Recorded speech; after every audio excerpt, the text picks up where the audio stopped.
संगमनेर नगरपालिकेत झालेल्या पत्रकार परिषदेत मुख्याधिकारी दयानंद गोरे यांनी घरपट्टी व पाणीपट्टी थकबाकीबाबत सविस्तर माहिती दिली। नगरपालिकेकडून राबविण्यात येत असलेल्या अभय योजना अंतर्गत थकीत घरपट्टी व पाणीपट्टी भरताना नागरिकांना शास्ती व दंडामध्ये सवलत देण्यात येत आहे। त्यामुळे शहरातील नागरिकांनी मार्च महिन्यात सर्व थकबाकी भरून या योजनेचा लाभ घ्यावा, असे आवाहन त्यांनी केले।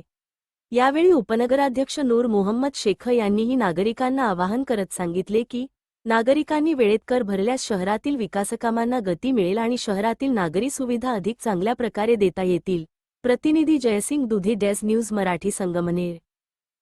संगमनेर नगर परिषदेच्या घर मालमत्ता कर आणि पाणीपट्टी या वसुलीच्या अनुषंगाने नागरिकांना आव्हान आपल्या मार्फत करण्यासाठी ही पत्रकार परिषद आपण बोलवलेली आहे।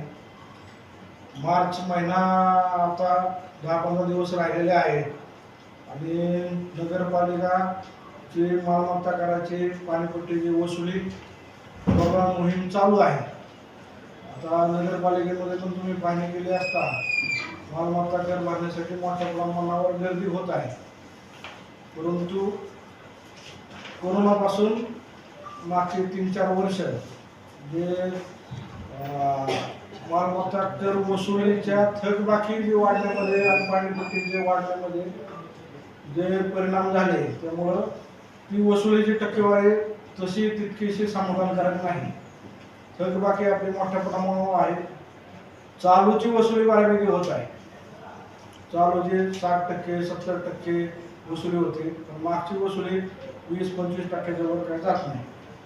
तरी आपल्या माध्यमातून सर्व शहरातील नागरिकांना आवाहन करतोय की आपण त्या चालू आपल्या थकबाकीची जी आपल्याला व्याजाची शास्ती होती या शास्तीसाठी आपण अभय योजना शासनाने जी आपल्याला दिली त्या अनुषंगाने अभय योजना आपण लागू केली। त्यामध्ये जी थकबाकी आहे ती मे 2025 रोजी जी थकबाकी असेल त्या थकबाकीमध्ये 50% सवलत आहे आणि ही सवलत केवळ 31 मार्च पर्यंत आहे। 31 मार्च गेल्यानंतर ही सवलत आपल्याला मिळणार नाही। तरी आपल्या माध्यमातून शहरातील सर्व नागरिकांना आव्हान आहे की आपली थकबाकी घरपट्टी जे असेल, पाणीपट्टी जे असेल तातडीने त्या अभय योजनेचा लाभ घ्यावा, भरणा करावी। चालूची जी मागणी असेल ती पण लोकांनी 20 तारखेपर्यंत भरणा करावी, कारण आपण जी चालूची मागणी असते ती भरण्याची तशी मुदत त्याला मार्च एंड नसते, त्याला मुदत डिसेंबर अखेरपर्यंत असते। आपल्याला 1 जानेवारीपासून आपण चालू आकारणीवर सुद्धा 2% शास्ती लागू करतो। आपल्याला शासनाच्या अधिनियमानुसार चालू मागणीला जानेवारीपासून 2% आणि थकबाकीला 2% प्रति महिना, म्हणजे थकबाकी असेल तर वर्षाला 24% आपल्याला व्याज आकारणी होते। त्याच्यामध्ये कायद्यामध्येच शासनाने तरतूद केल्यामुळं ते आपल्याला आकारणी करणं बंधनकारक आहे। त्यामध्ये आपण कुठला ह्याच्यामध्ये बदल करू शकत नाही किंवा ठराव घेऊन किंवा आपल्या ह्याच्यानुसार कुठलाही बदल करू शकत नाही। 24% आकारणी करणं आपल्याला भाग पडतं आणि ही 24% जी व्याज आहे त्यामुळं थकबाकीदारात परत निरुत्साह निर्माण होतो की एवढी रक्कम भरायची कशी, आणि ती हळूहळू वाढत जाते। तर सर्वांना आव्हान आहे की 20 मार्च पर्यंत सर्व घरपट्टी पाणीपट्टीचा भरणा करावा। त्यानंतर आमचे सध्या नळ कनेक्शन खंडितची कारवाई चालू आहे। कमर्शियल प्रॉपर्टी जे असतील त्याला सील बंद करण्याची कारवाई चालू आहे आणि 20 मार्च नंतर आम्ही जे मोठे थकबाकीदार असतील ते वार्ड वाईज आम्ही पेपरला प्रसिद्धी देऊ किंवा वार्ड वाईज त्या ठिकाणी फ्लेक्स लावून त्याच्याद्वारे प्रसिद्धी देऊ त्यांना, किंवा तसेच आपल्या सोशल मीडियामध्ये देखील वार्डप्रमाणे ते मोठ्या थकबाकीदारांची यादी, कारण एवढी मोठी आपण यादी देऊ शकत नाही। काही त्याचा प्रत्येक वार्डनुसार आपण त्याचे मिनिमम अमाऊंट ठरवू, 1 लाखाच्या वरचे, काही गावठाणामध्ये प्रॉपर्टी असेल तर 50,000च्या वरचे, असे आपण मग प्रसिद्ध देऊ। मग ती प्रसिद्ध झाली की मग नागरिकांचा संताप वाढतो, बाबा आमचे प्रसिद्ध गाव यासाठी। तर त्यासाठी आपण आज पत्रकार परिषद बोलवली की आपल्या माध्यमातून त्यांना आव्हान आहे, कृपया 20 मार्च पर्यंत सर्व भरणा करावा, जेणेकरून आपल्याला ती कठोर कारवाई जी आहे, नळ कनेक्शन खंडित आहे, सील बंद करणे आहे, प्रसिद्धी देणे आहे या टाळाव्यात आणि ह्याच्यातनं जरी वसूल नाही झाली समजा रहिवासी प्रॉपर्टी असतील मग आपल्याला मार्च एंड नंतर त्यांचा ते ताब्यात घेऊन लिलाव करणे लिलाव करून समजा त्या लिलावाला प्रतिसाद नाही मिळाला तर त्या प्रॉपर्टी नगरपालिकेच्या नावे करणे या स्टेपपर्यंत जावं लागेल तरी आपल्याला आव्हान आहे.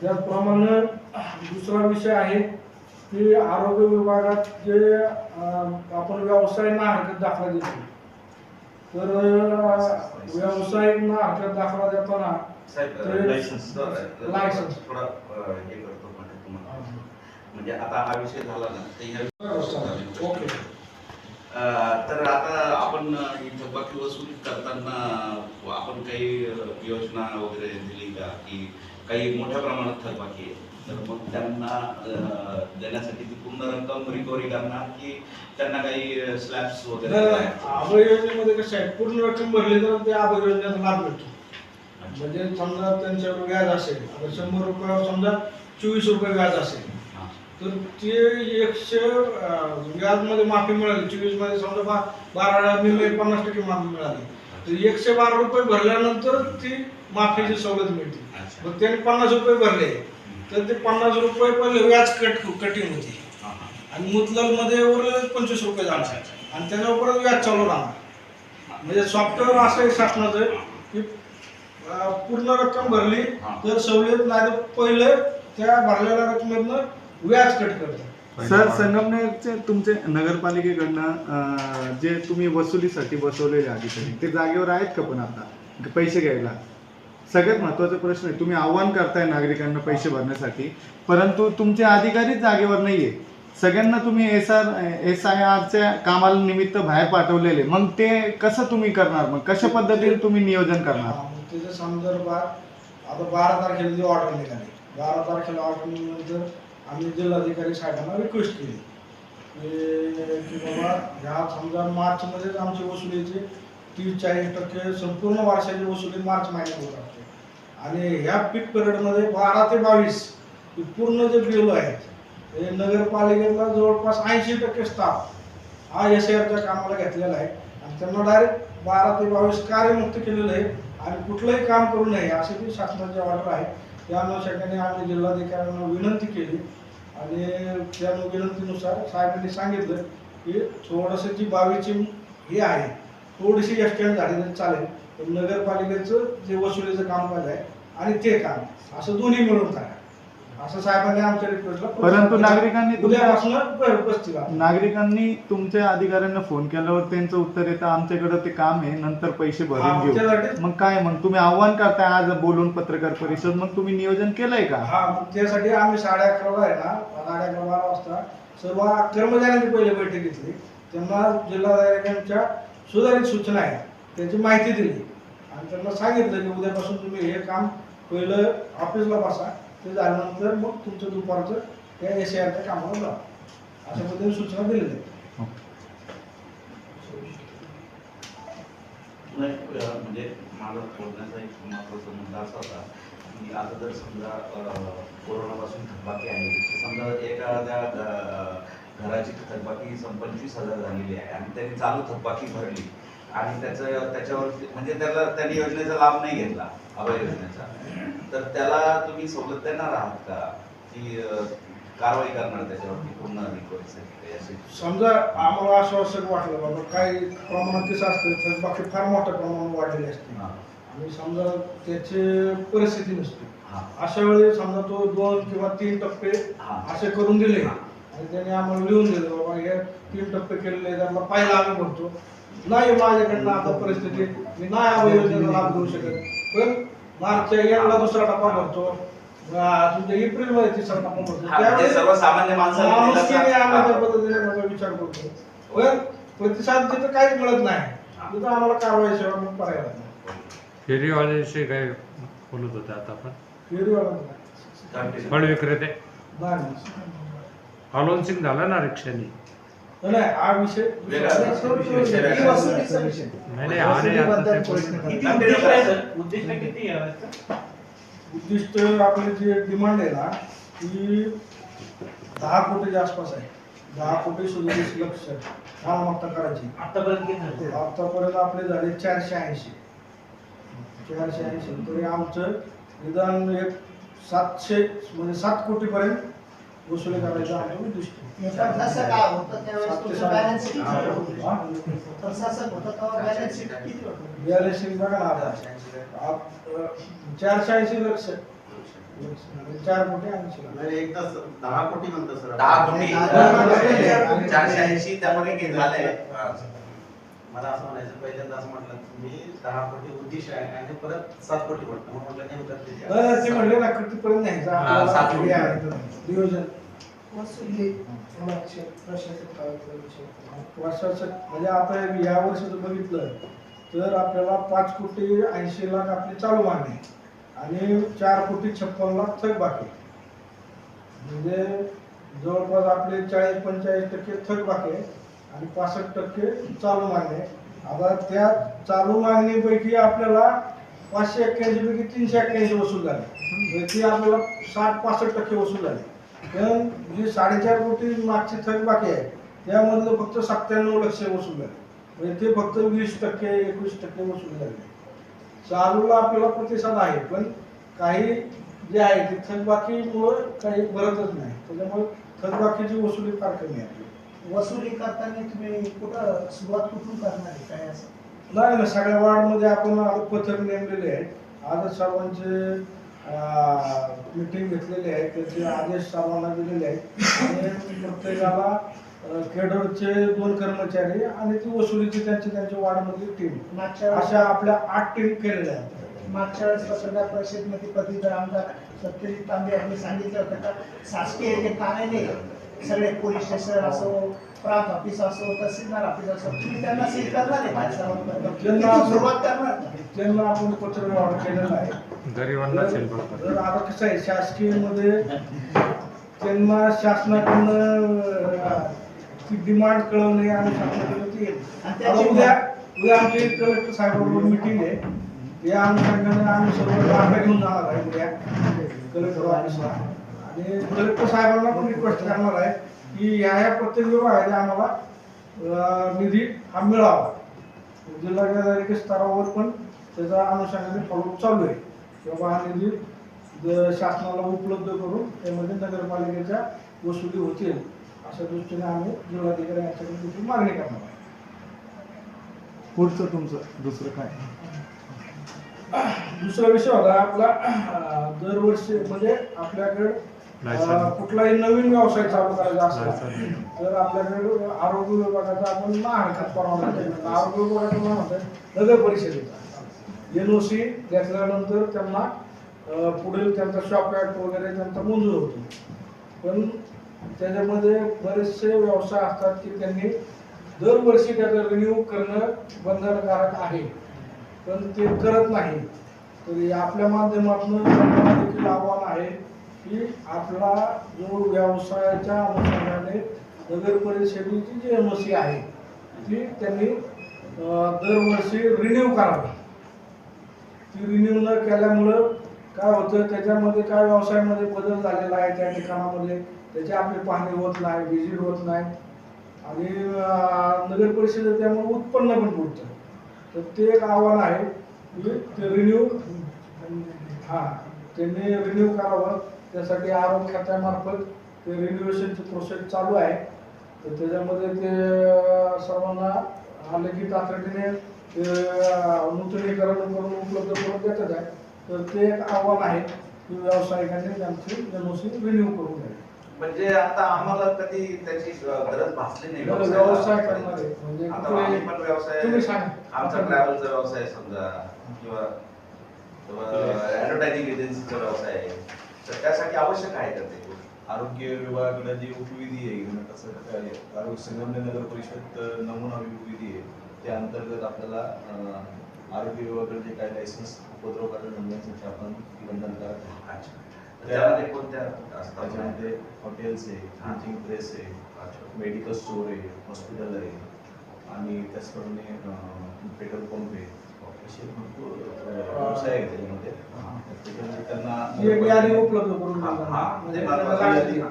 ती यादी आपण- गोंधळ लावायचा. हा. आणि असे व्यवसायांसाठी आरोग्य विभागाकडे उपद्रवकारक लायसन्स बंधनकारक आहे. अच्छा. आणि असे लायसन्स काढण्यासाठी बऱ्याच लोकांनी लायसन्स काढलेले आहेत आणि दरवर्षी ते रिन्यू करणे महत्त्वाचे असते, बंधनकारक असते.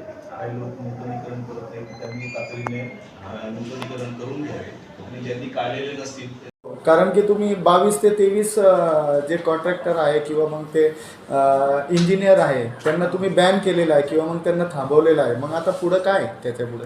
हा, त्यांनी काय केलेलं आहे की बांधकाम परवाना म्हणजे प्लॅन एक मंजूर करायचा आणि प्रत्यक्ष बांधकाम वेगळं करायचं.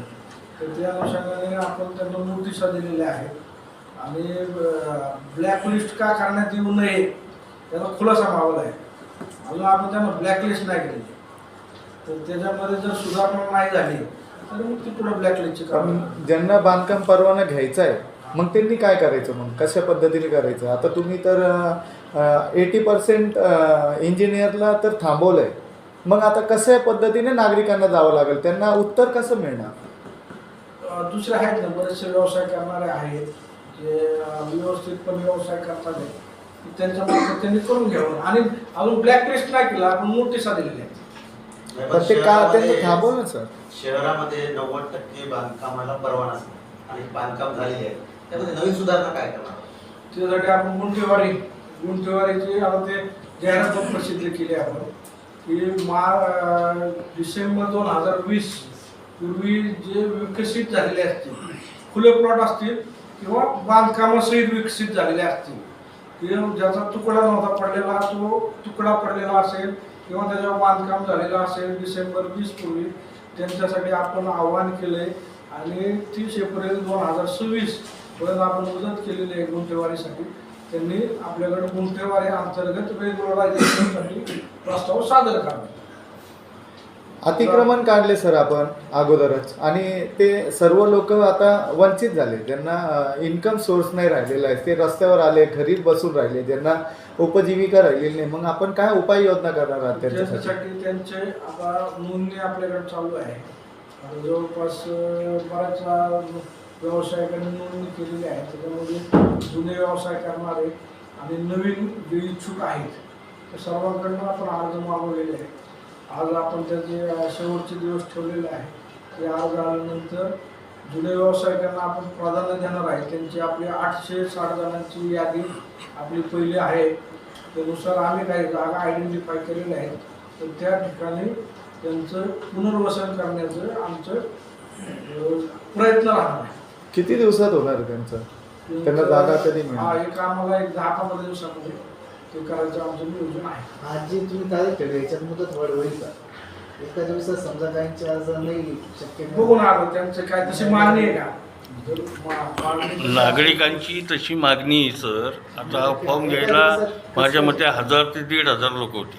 खूप भयानक परिस्थिती आहे. अध्यक्षांची चर्चा करून ते संदर्भात ठरवून डिसिजन घेऊ. आज अनाउन्सिंग केलं आपण, मग कशाचं केलं ते? गाडी फिरत होती. तिथे नगरपालिका. त्यांना आव्हान केलं आपण की त्यांनी अर्ज दाखल करावा. त्यासाठी आपण अनाउन्सिंग केलं.